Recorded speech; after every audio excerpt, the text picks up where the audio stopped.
was no way out to just keep holding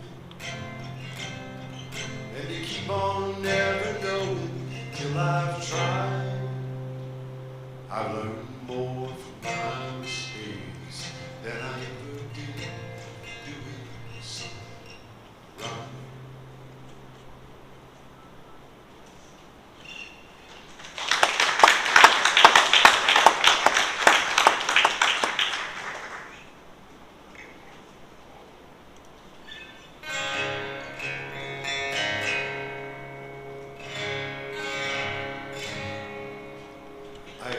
Recorded a record, I don't know, 4 or 5 years ago. I call them records. That's how old I am. They're still records. It's a recording of what I did. It's a record. Come on, don't get hassling me. No, we do have some of those CDs back there, and they did print more of them up than I can personally use. So, you know, whatever you feel like there. I usually have jams and jellies and beaded moccasins also to sell, you know, but I didn't bring them this time. No, one of the songs on there, I didn't write it, but I claim it because I think I was just busy that day. I don't know, but the minute I heard it, it just really resonated for me. On the aforementioned recording, Alison Krauss, I don't know if you know who that is or not. She's an amazing country singer, dear friend of mine. She has won lots of Grammys. She sings with me on this one. She'll be playing the part of Alison Krauss in my head, but you won't actually hear it. So.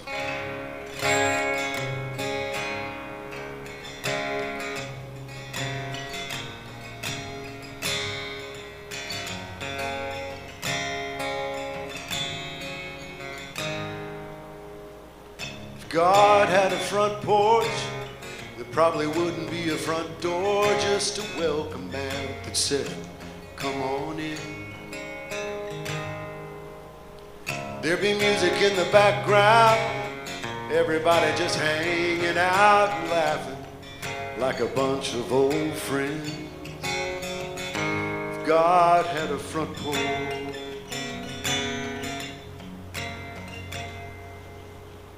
if God had a pair of shoes, they probably wouldn't be brand new, they'd be old and worn with holes inside.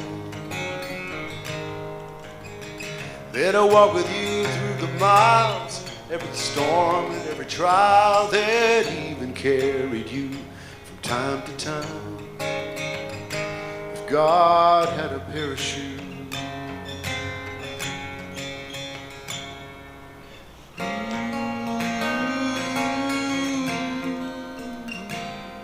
this world would be a better place.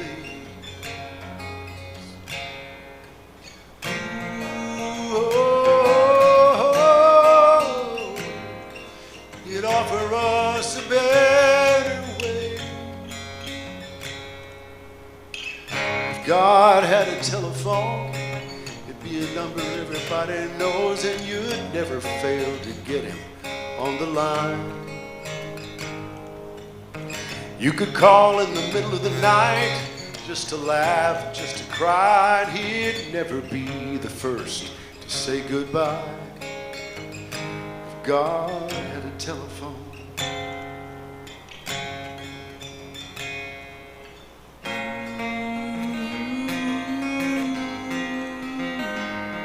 This world would be a better place.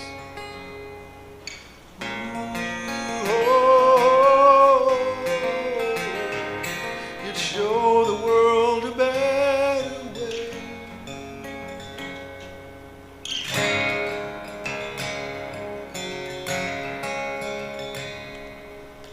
If God were you and me, probably do a few things differently.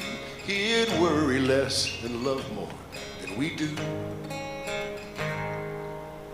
Rich or poor, black or white, we'd all be the same in his sight.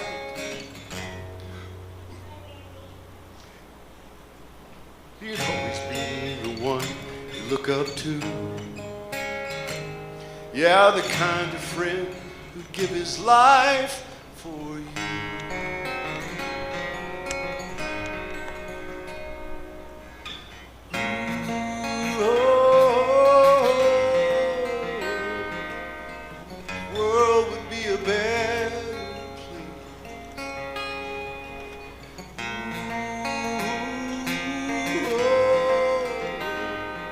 It sure was all the better way.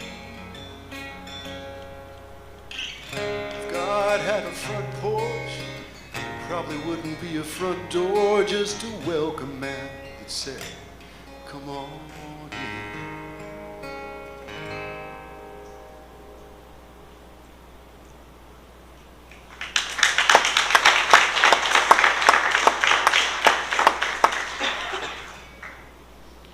So my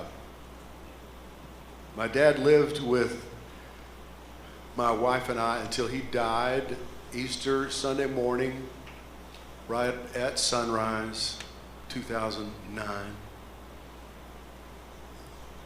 It was perfect. It was the best horrible experience I've had so far. He had Parkinson's for 8 years, cancer for the last 2, lost use of his legs for the last 1.5 years or so. He was an amazing man, 8th grade education, but just voracious reader, brilliant, funny, quick, loving, compassionate guy. He kind of pastored the town. You know, in a small town, there's always one pastor that everybody goes to when the fan gets hit by what it's going to get hit by. They tend to come to our house. He was a beautiful, beautiful, loving man. First 1.5 years of my life, I'm sure he put me to bed and changed my diaper, and I got a chance to return the favor.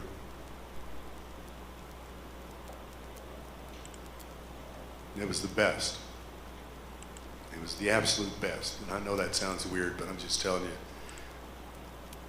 He giggled to the end. He absolutely was completely lucid. Unlike his idiot son, he had never ingested anything that altered his consciousness. Confession time, apparently. So despite having access to all the great drugs they give you, you know, as you're headed out the door to ease your process, you know, which I get. No judgment there, I'm just saying. He couldn't do it. It was too awkward for him. He said, son, I want to be here until I'm there. I don't want to not be here when I can be here. So I don't want to take that. I don't want to do it. I said, okay, well, it's going to hurt. He said, yeah, already does. That's not my point. I don't want to do it. I said, okay. So the thing that worked for him, I would sit on the edge of his bed and play and sing the songs that he had taught me 50 years previous in his church, all the old hymns. And it worked. It was amazing. And then, you know, I would record them and play it for him at night. That's actually turned into an amazing thing. I didn't even tell you about this, Sean. There's a lady out in Vegas that approached me because I did a bunch of them, did like 170 of these things. And she said, what are you doing with those? I said, well, I put them online. People listen to them, whatever. She said, can I have them? I said, yeah. What are you going to do? And she made this little handheld thing. It's about half the size of my phone, just a little MP3 player. And it's loaded with all those songs. And she gives them to people who are in hospice. And they just put it under their pillow and press play. And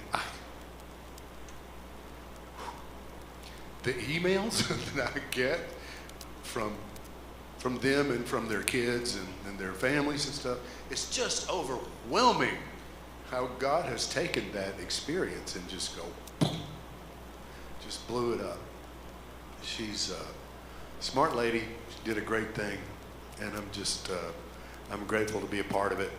She's actually sending them all around the world now. It's quite a cool thing.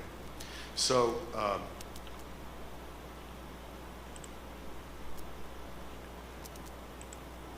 when he died, he went back and forth for 2 weeks. That's the only way to say it. I know it sounds weird. You don't have to believe me. As you already know, I don't care. I'm just telling you what happened. He was sitting in his recliner one day, a couple of weeks before he died, and I was just sitting there yapping with him, you know. The Parkinson's had kind of gotten his voice to a large degree, but you know, he was still on point, still very funny, still very quick, absolutely lucid. And so we would just talk, and I'd play a song, and they would talk, and I'd play a song. And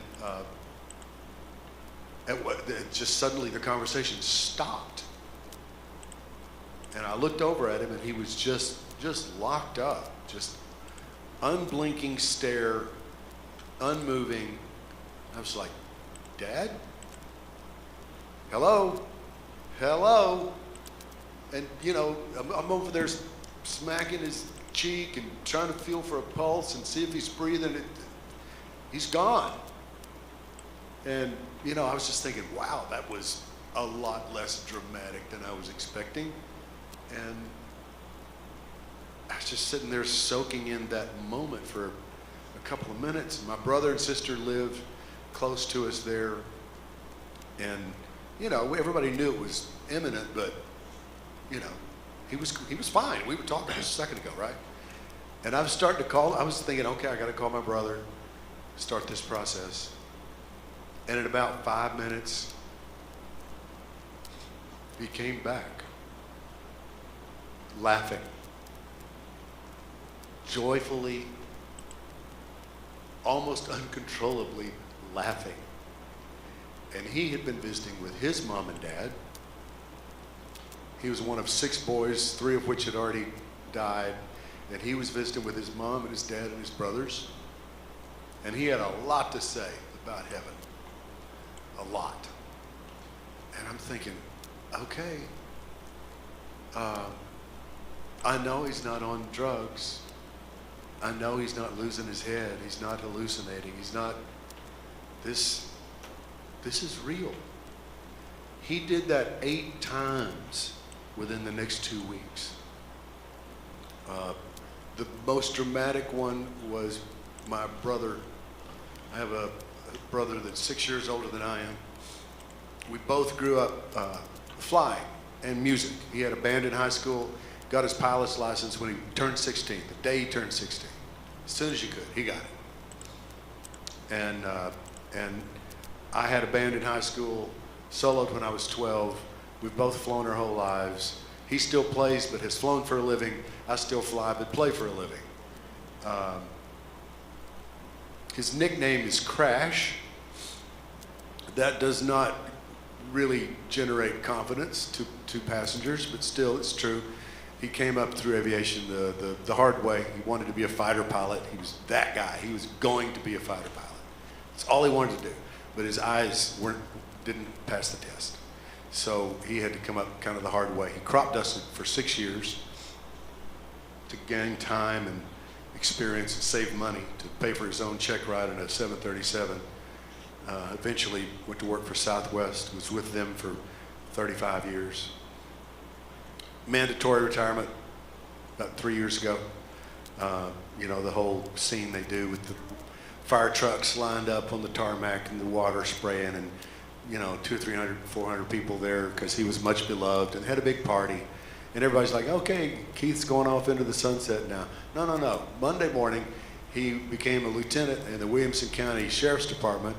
And this minute, he's probably flying around with a 9mm in a shoulder holster, and he can land anywhere he wants to. This is not a good plan. I'm just telling you, he's crazy. The second plane that he totaled the last year that he crop dusted, he wound up 80 feet up in an oak tree, hanging upside down from the harness with fuel and chemicals dripping all over him. And he decided that he had a guardian angel, and he named him.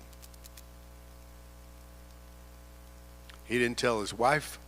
He didn't tell me. We're as close as brothers get. He didn't tell anybody. That was between him and God and his angel. My brother was there 2 or 3 days after that first event. I think there had been one more, and then he was there for, I think, the third one. We're just standing, he was standing in the corner of the room Dad and I were sitting there, and we're just talking. My family was always very, very close. I don't remember a harsh word. We all loved each other. So we were just sitting around laughing, squeezing every moment, you know. And suddenly Dad stopped. And I'm telling my brothers, okay, that's it. That's what I've been telling you about. That's the thing. And he's like, no. I said, dude, touch and see. Come on, Thomas, get over here. And he did the same thing I did and was just standing there going, wow. So he's going to come back. I said, historically, yeah, he's kind of on a roll. We'll see. But, yeah, he will. And in about 5 minutes, he did. Again, always laughing, totally joyful, completely lost in joy. And he motioned for my brother to come in close. My brother leaned into his face, and my dad said, I just met Ralph. He told me you've given him fits your whole life, and you need to slow down a little bit. My brother just literally buckled. His knees buckled, and he went down. Because he was the only human being on this planet that knew his angel's name. It's real. It's all real. Yeah, I know. We come here Sunday and we believe, and then at the same time we're crying out, help my unbelief. We're saying, help me really believe. Help me lean into this because I want it. I want it. I want to believe it. I'm telling you, it's real. It's real. You don't have to doubt. You don't have to fear. That Easter morning when he died, my sister, who's a nurse, had come in on Friday. He went into like a coma, I guess, on Friday. He didn't wake up from that. Good Friday. Coincidence? Yeah, right. She made a pallet next to his bed, and she wasn't leaving. She planted her flag. She wasn't leaving. And about 5 o'clock that Sunday morning, she heard his breathing change. It kind of stirred her, and she crawled up in bed next to him, just hugged him. And she heard voices in the floor above, which is where the master suite was in that house. His space was just below. So that's me, 11 feet above his head is me. Only there were no voices. I was in the middle of a dream that I still to this moment, having told it once this morning already, it's still so real to me. It's still so vivid.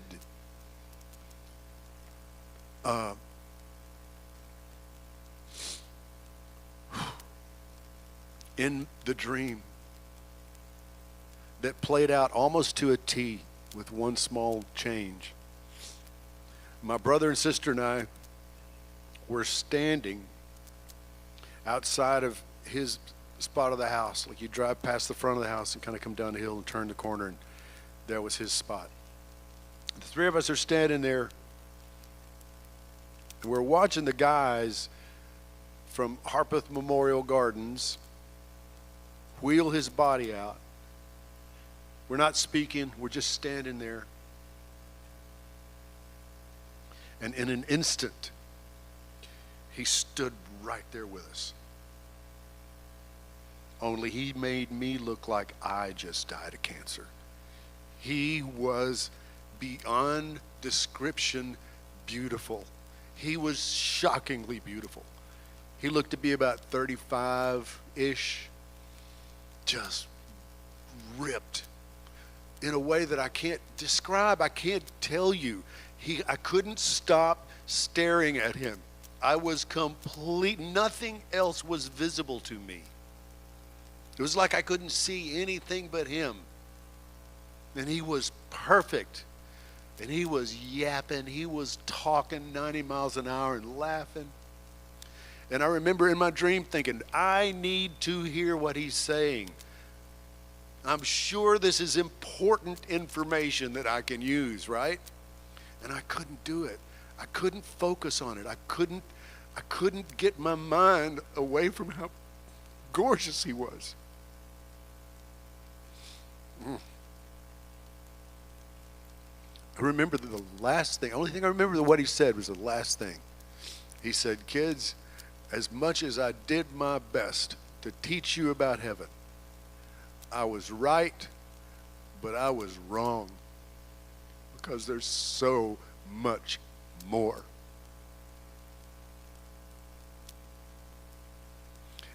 And from that moment when I was 6 and walked the aisle in his church, to that moment that God let him drop by my dream and say goodbye to me and give me that priceless gift, I have believed. In that moment, I stopped believing, and I started knowing. And it's way different. It's very, very different. That choice is available to all of us. It was always available to me. It just took that moment to wake it up. Faith is the substance of things hoped for, the evidence of things not seen.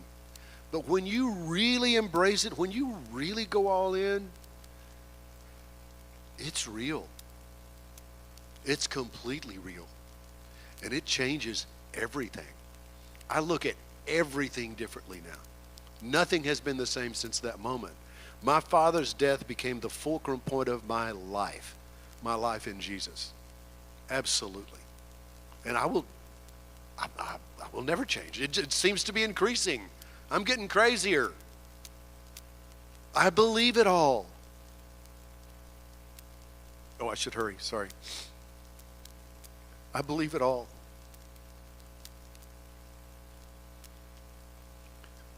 So I was putting him to bed one night,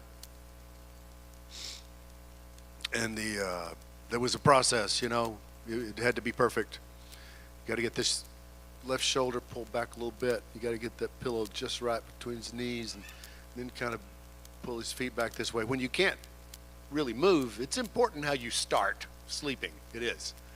And I prided myself in being much better at that process than my brother. We had an ongoing fight going on that.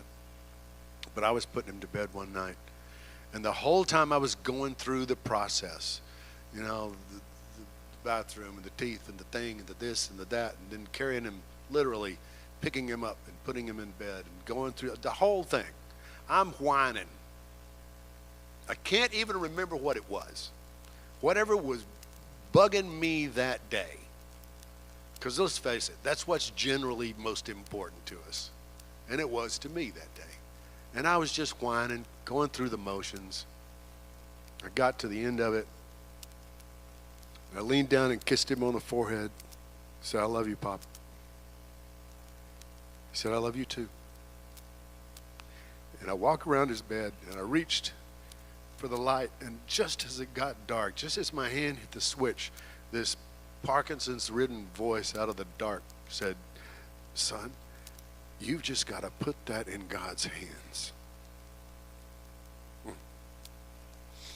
Something I'm sure he told me hundreds, maybe thousands of times in my life. But that moment, it hit me like a brick upside the head. Just destroyed me. And went upstairs and wrote this.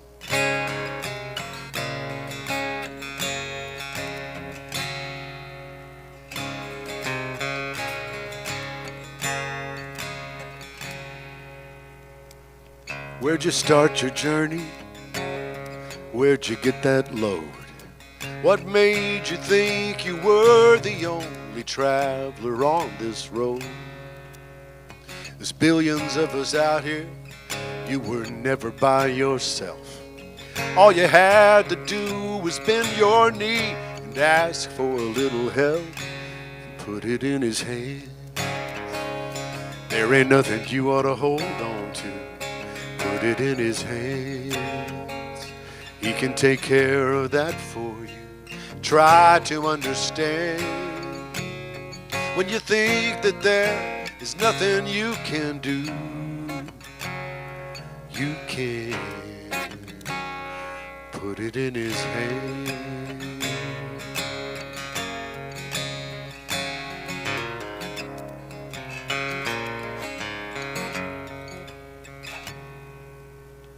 I've been up that mountain, down the other side.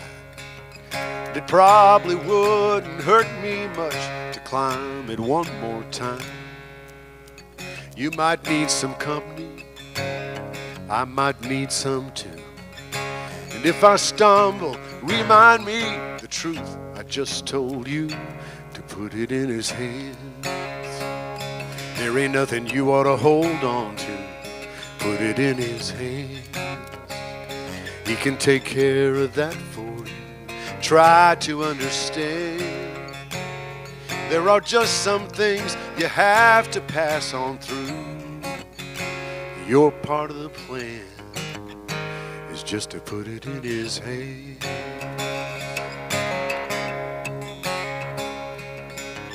Little boy with a toy broke it like little boys do. Daddy can't fix it till the little boy's willing to. Put it in his hand. There ain't nothing you ought to hold on to. Put it in his hands. He can take care of that for you. Try to understand. When you think that there is nothing you can do, you can. Just put it in his hands. There ain't nothing you ought to hold on to. Put it in his hands. He can take care of that for you. Try to understand. When you think that there is nothing you can do, you can. Put it in his hands. You just put it in his hands. Go on and put it in his hands.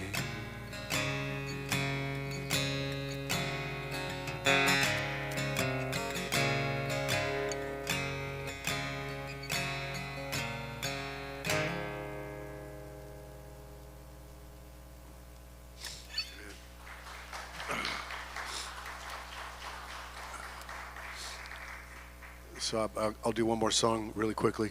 I know there's a table waiting for you. The moment that we're living in is unrivaled in history with the level of madness and craziness that's going on globally. It's not just us, folks. And you can let that scare you. It's easy to do. Or you can go another way. And I'm not kidding you 1 ounce when I tell you I wake up, I did it this morning. I wake up every morning so thrilled to be living in this window of history. Because we're going to have ringside seats to see God be God. I will promise you. In relatively short time, every devout atheist and every devout believer will be able to look each other in the eye and say, that was God. I'm not a prophet, don't claim to be, but I'm also not an idiot. I pay attention. And there's no way that Jesus is going to come back for a beat-up bride. He's not. We will be joyous. We will be glorious because we will have observed the biggest harvest, the most amazing, unparalleled revival in the history of this planet. It's coming. God will not leave us floundering. He won't. Now, if you truly believe that, you're going to very quickly get labeled as crazy. You will. That's the next thing. Count on it. It's already happening. If you're out there in the fight at all, You're already there. I'm there. I'm nuts. Online, I'm gone. And I'm okay with it. As you know, I don't care. So I wrote a song. It's brand new. I kind of forget half of it most of the time, but I forget the old ones too, as you've noticed. But I will leave you with this. It's kind of become my anthem very, very quickly, because I do know it's all real.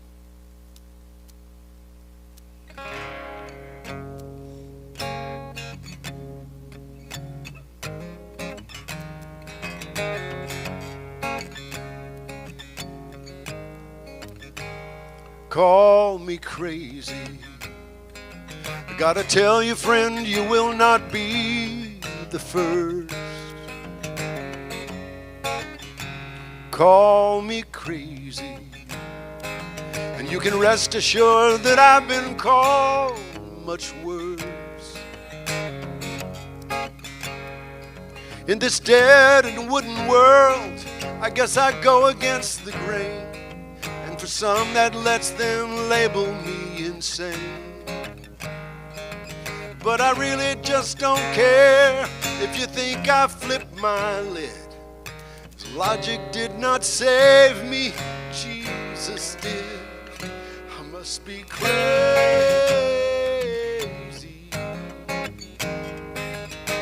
Crazy. Crazy. Crazy for Jesus.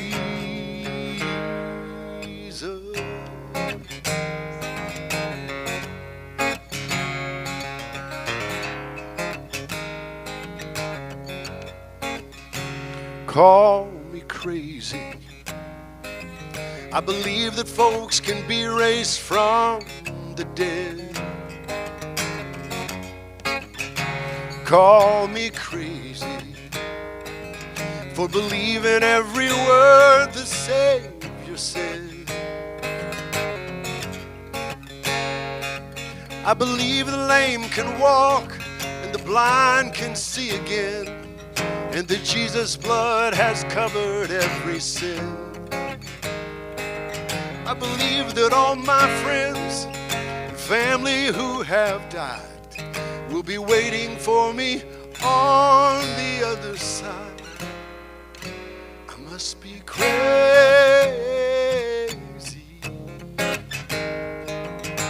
Crazy. Crazy. Crazy for Jesus.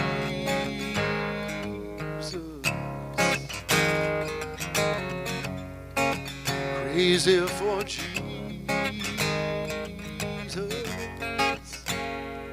So forgive me when I worship, as I might get wild and loud when I realize He's standing here right now. And I might just lose it laughing, act a fool before your eyes when I think about Him coming in the skies. We're gonna go crazy. Crazy. Crazy. Crazy for Jesus. Just go crazy. Go on and go crazy. Let's go crazy. Crazy for Jesus.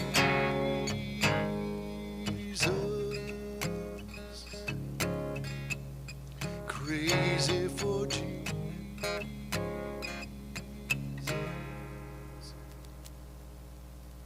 Thank you all very much. Have a great day.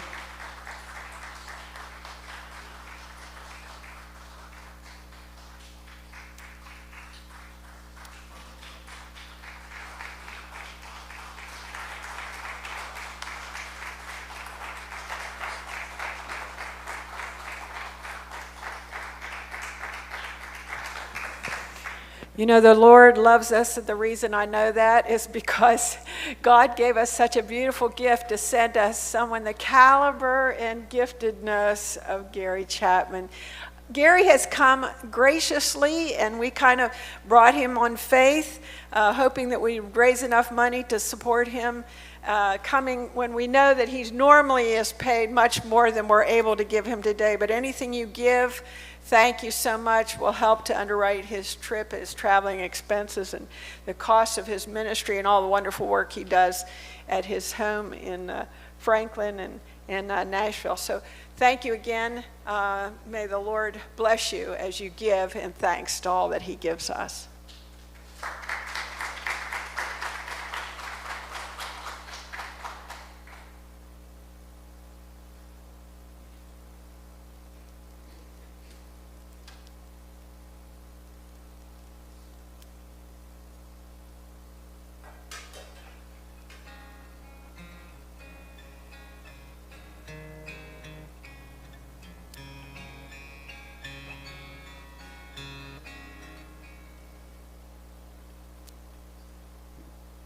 Let's leave with this.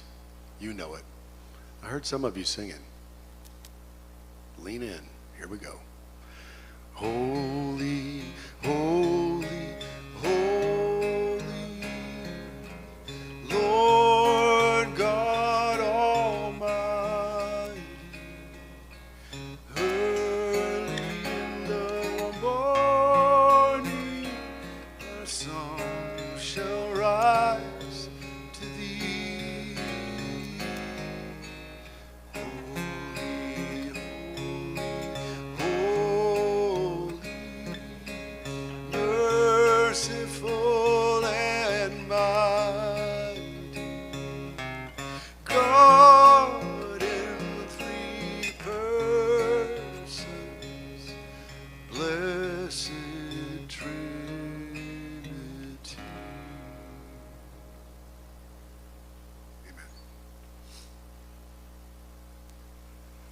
If you'll bow your heads for a word of closing prayer.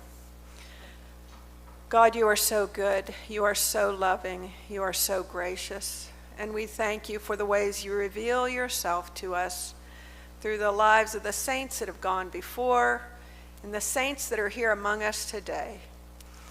We ask your blessing upon Gary as he travels home. We thank you again for him. Thank you for all the saints in this church who serve and love you with their whole hearts. I pray your continued blessing on them.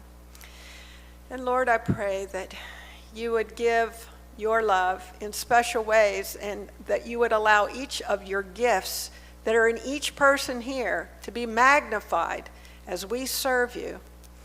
And now may the Lord bless you and keep you. May the Lord make his face to shine upon you and be gracious unto you. May the Lord lift up his countenance upon you and give you peace, now and forever. Amen.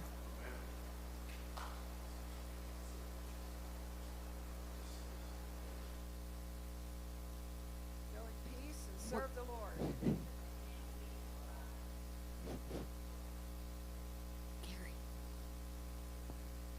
Gary has some CDs in the back. We would love for you to purchase them if you can.